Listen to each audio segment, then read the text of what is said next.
এদেরকে কি করা উচিত সত্যিই আমি বুঝতে পারছি না, কি করলে হয়েছে না। তোমাদের সাথেও হয়েছে এই জিনিসটা, তোমরা সামনে টেনশনে পড়ে গেছি, জানি না আমি কি করবো এই জিনিসটার ওপরে, আমি সত্যিই বুঝতে পারছি না। Hello everyone, welcome back to new video. আশা করবো তোমরা সবাই ভালো আছো। নতুন একটা ভিডিওতে তোমাদের সকলকে জানাই অনেক ভালোবাসা। আজকের ব্লগটা শুরু করেছি আমার ঘর থেকেই। তো অনেকদিন ব্লগ আসেনি, টাইটেল আর থাম্বনেল দেখে নিশ্চয়ই তোমরা বুঝতে পেরে গেছো যে আজকে কি নিয়ে ভিডিওটা হতে চলেছে আর কেন আমি এতদিন ভিডিও বানাইনি, সমস্ত কিছু তোমাদের সাথে শেয়ার করব। তো চলো আজকের ব্লগটা স্টার্ট করা যাক। আজকের ব্লগটা আমি আমার ঘর থেকে চালু করেছি আর ঘরের কাজ প্রায় হয়ে গেছে, এখন প্রায় 8:30 বাজতে যায়। ঘরের কাজ প্রায় হয়ে গেছে, শুধু চেয়ারে যে জামা কাপড়গুলো আছে ওগুলো গোছানো বাকি আছে, ওগুলো পরে গোছাবো, এখন গোছানোর টাইম নেই, কারণ এখন টিফিন ফিফিন বানাবো, অনেক কাজ রয়েছে। চলো ঘরের যেটুকু কাজ করেছি সেটুকু তোমাদের সাথে শেয়ার করি। এদিকে দেখো বিছানাটা আপাতত গোছানো হয়েছে, বিছানাটা, আর এদিকে ওই জায়গাটা রয়েছে, ওই জায়গাটা এখনো গোছানো হয়নি, কারণ ওখানটা গোছালে এখানে আল্লাতে আমি যতই জামা কাপড় গুছিয়ে রাখি না কেন ওখানে ওরকম থাকবেই। এটা হলো আমরা বাস বাঙালি, এই জিনিসটা থাকবেই, এটা নিয়ে কিছু করার নেই। আর এইদিকে দেখো শোকেস ফোকেস সমস্ত কিছু গোছানো রয়েছে। আর এইদিকে রইলাম আমি, এটা হলো আমার আয়না। আর এদিকে ঘরে প্রায় সমস্ত কাজ কমপ্লিট হয়ে গেছে। আর এদিকে রান্নাঘর আমি কি বসেছি দেখো, রান্নাঘরের সমস্ত বাসন ফাসন মাজা হয়ে গেছে। এদিকে আমি বসিয়েছি বাসক পাতার রস, এদিকে বাসক পাতার রস হচ্ছে,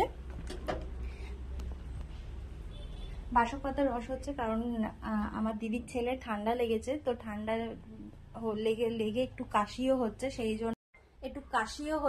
জন্য বাসক পাতার রসটা দিয়েছি, কারণ বুকের ভেতর যদি কোনো কফ জমে থাকে অনায়াসে বেরিয়ে যাবে। আর বাসক পাতার রস সত্যিই খুব কার্যকরী, আর আমরা তো খাই, আমার মেয়েকেও খাওয়াই, আমার দিদির ছেলেকেও খাওয়াই, আমার বরকেও খাওয়াই, সবাইকে খাওয়াই, তো খুব ভালো কাজ করে। তো এটাতে যদি কাজ না করে তারপর ডাক্তার দেখাবো।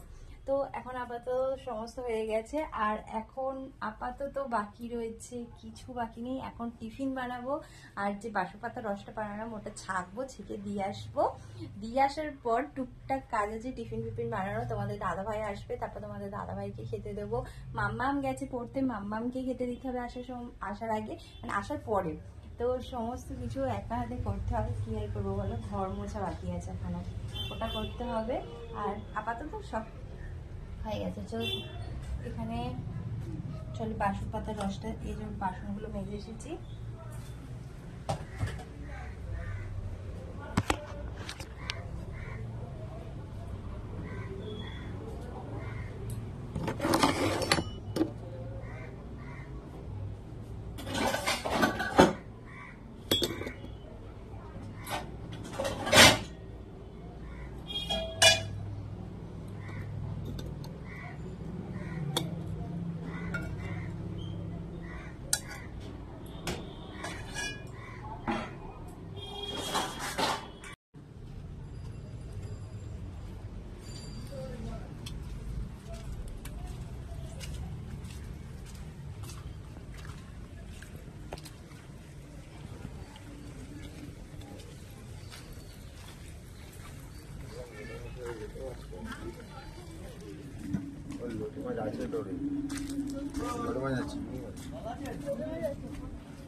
কি রে এটা বাসক পাতা?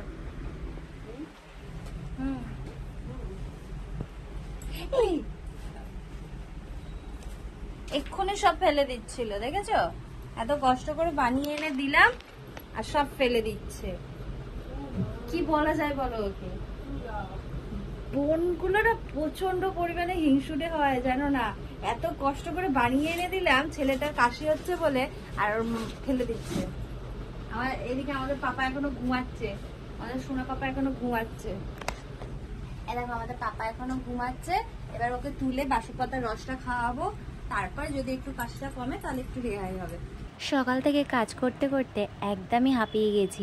এখন সবেমাত্র কাজ করে উঠলাম আর ঘরের সমস্ত কাজবাজ হয়ে গেছে, গোছানো হয়ে গেছে, রান্নাবান্না কমপ্লিট। এখন যাব আমি চান করতে, আর চান করার আগেই দেখো বৃষ্টি চলে এসেছে বাইরে। তো বৃষ্টিটা খুব জোরেই এসেছিলো। তো চলো একটু রাস্তার দিকে গিয়ে তোমাদেরকে দেখায় যে কত জোরে বৃষ্টি এসেছে। দিকে দেখো গলি ফলি পুরো একদম ভিজে গেছে, আর বাইরে অনেকটাই পরিমাণে জল জমে গেছে, এতটাই বৃষ্টি হয়েছে। আর যেটা তোমাদেরকে আমি বলছিলাম, তো চলো সেই কথাতে আসা যাক। কি এমন হয়েছে আমার সাথে যেই জন্য আমি ভিডিও বানানো একদমই বন্ধ করে দিয়েছিলাম।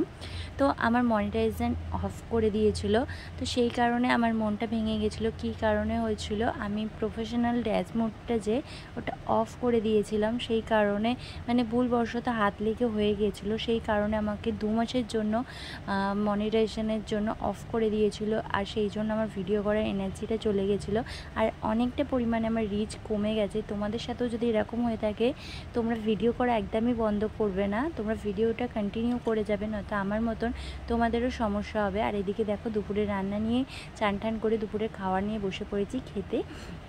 তো এদিকে আজকে বেশি কিছু রান্না করিনি, মাছের ডিম নিয়েছিলাম, আলু দিয়ে পেঁয়াজ দিয়ে ভেজেছিলাম। আমার এটা খেতে দারুণ লাগে। মাছের তেল করেছিলাম, ডাল, পাঁপড় ভাজা, ভাত। আজকে একদম সিম্পল মেনু। তো এই অবধি ভিডিওটা ভালো লাগলে